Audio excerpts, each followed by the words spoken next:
Good afternoon. Excuse me. I'd like to start by saying a few words about the ransomware cyber attack currently impacting Colonial Pipeline.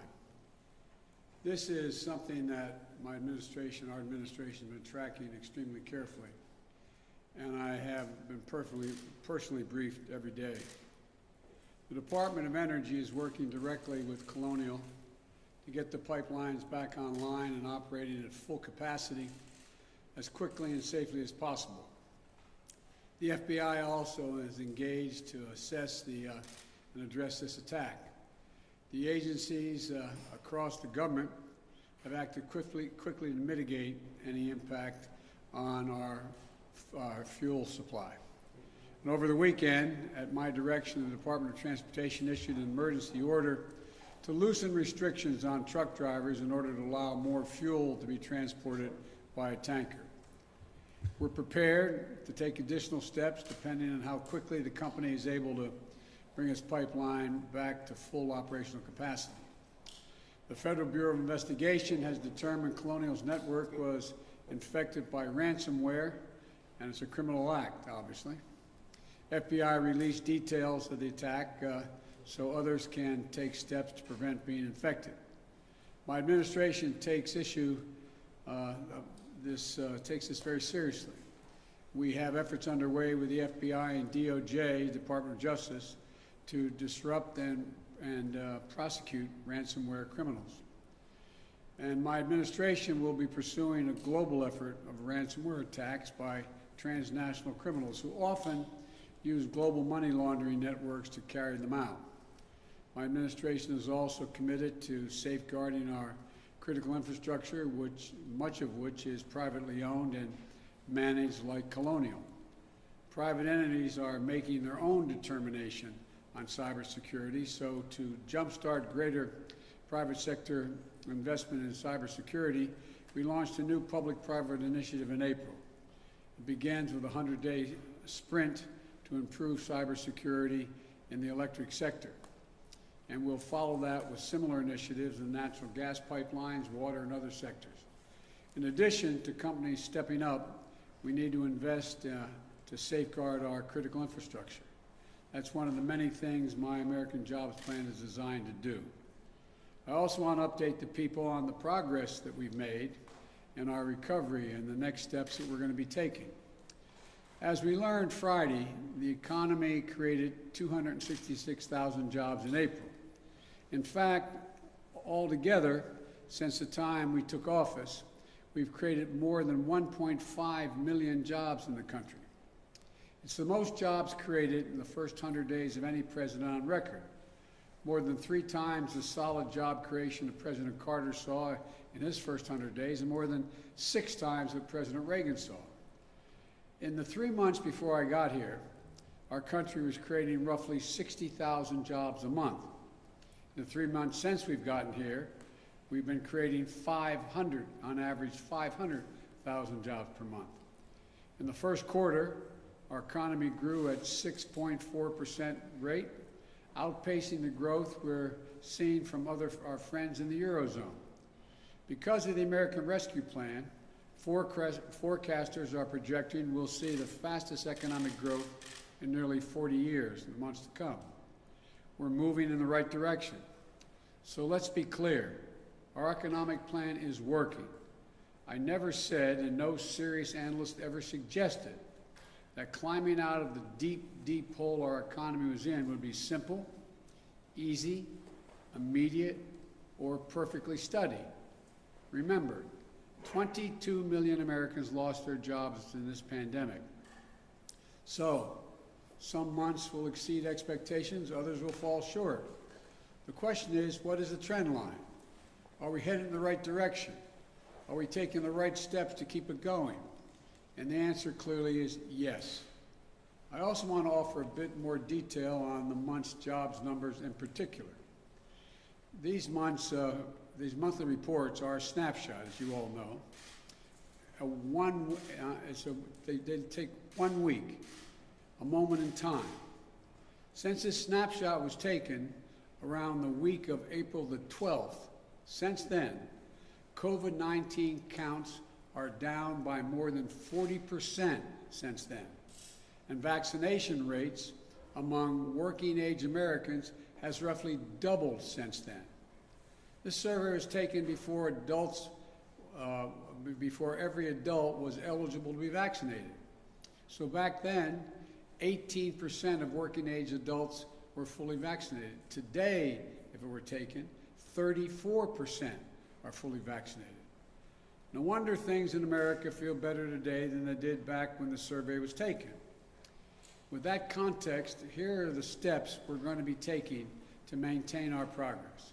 First, today we're opening a portal for state and local governments to apply for the first funds from the American Rescue Plan. Because states and local governments have to balance their budgets, a lot of them had to lay off employees when the economy, state employees and local employees, when the economy slowed and tax revenues fell. We're talking about 1.3 million state and local employees out of work.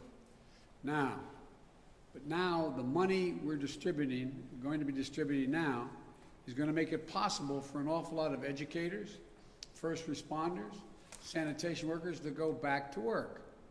Second, this is a year-long program. Second, we're delivering assistance to tens of thousands of restaurants and bars across the country. Today, we're sending out the first relief checks to 16,000 hard-hit restaurants with help for many more to follow. A lot more people are going to be employed. Third, the employers bring back laid-off workers. To help them do that, we're going to remind them that there is some programs they can take advantage of. For example, employers can hire back their laid-off workers part-time without those workers having to give up all their unemployment benefits. Here's another example. In the American Rescue Plan, we expanded a tax incentive called Employee Retention Tax Credit. This can provide a recovering small or medium-sized business a direct credit for each worker they keep on or a job that they rehire. Fourth, we're going to provide real help for people struggling with the challenge of childcare, which is making it hard for many parents who need to work, especially women, to get back to work. During this crisis, thousands of child care providers and centers were forced to close because they couldn't make ends meet with fewer students and higher costs to keep them safe. As a result, parents lost the support system they depended on for child care, and tens of thousands of child care workers lost their jobs. In fact, there are 150,000 fewer child care jobs now than there were pre-pandemic. The American Rescue Plan has already allocated funds to states to address the immediate challenge to our economy and of too few child care operations. This is the largest investment in child care since World War II. Today, my administration is releasing guidance to states to help get the funds they need out the door as quickly as possible to allow dramatic expansion and availability of child care in this country.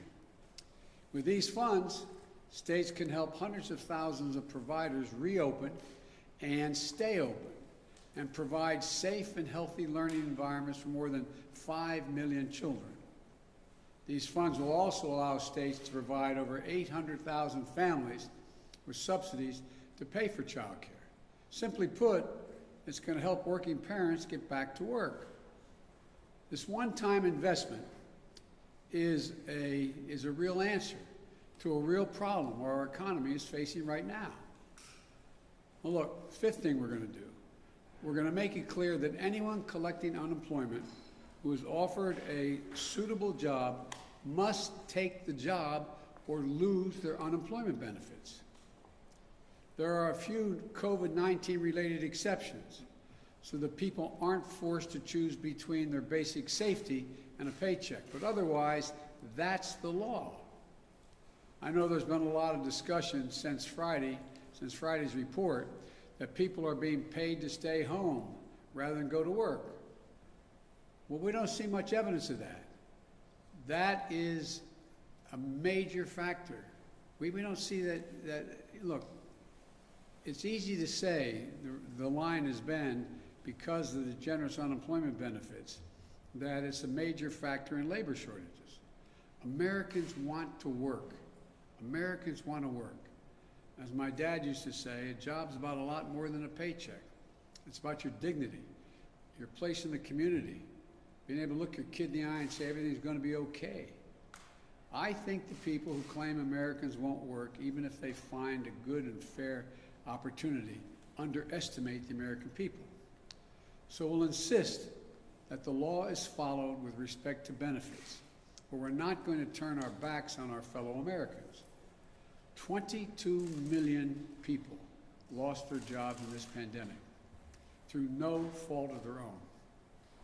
They lost their jobs to a virus and to a government that bungled its response to the crisis and failed to protect them. We still have 8 million fewer jobs than we did when the pandemic started. And for many of those folks, unemployment benefits are a lifeline. No one should be allowed to game the system, and we'll insist the law is followed, but let's not take our eye off the ball.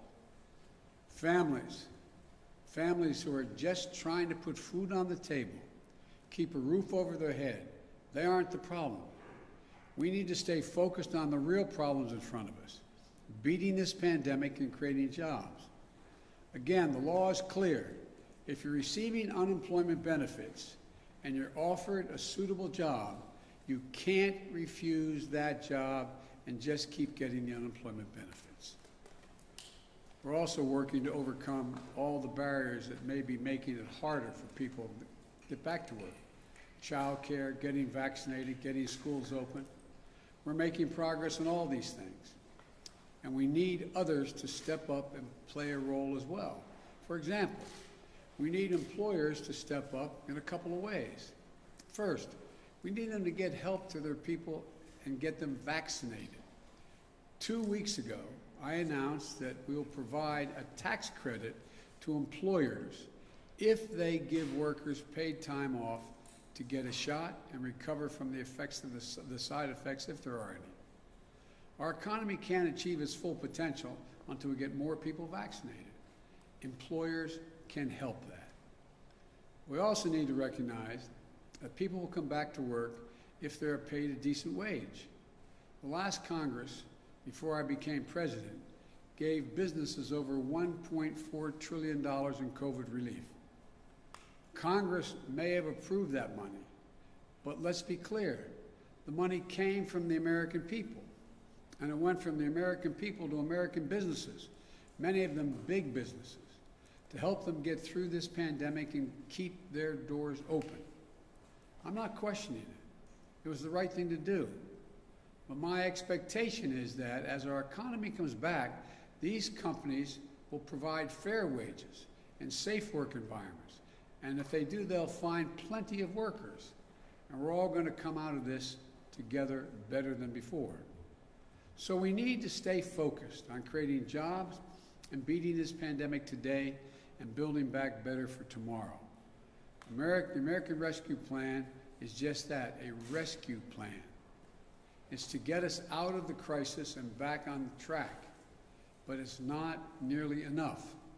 That's why we need the American Jobs Plan, which is an 8-year investment, strategy to make sure working people of this country get to share in the benefits of a rising economy, and to put us in a position to win the competition with China and the rest of the world for the 21st century.